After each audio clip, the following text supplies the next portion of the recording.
Maligayang pagdating sa Chaong, Quezon. Kilala ang Chaong sa Villa Escudero.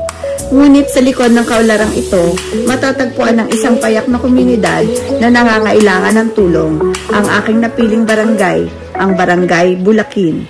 Bilang Pangulo ng Rotary Club of Chaong Circle, ipinaliwanag ko sa kanila ang layunin ng aming samahan, ang pagsilbihan ang mamamayan sa pamamagitan ng gawaing may malasakit at tunay na epektong mula sa aming mga puso.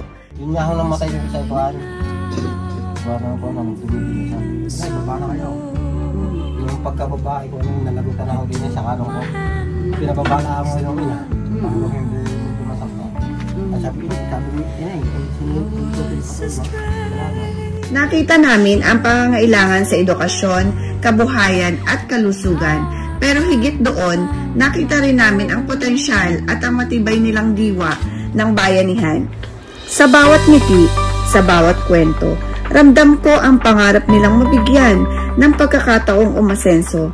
Dito ko lalong naunawaan na napakapalad pa din natin na nakakatulong at tumutulong at kung bakit tayo narito ngayon bilang mga Rotarians.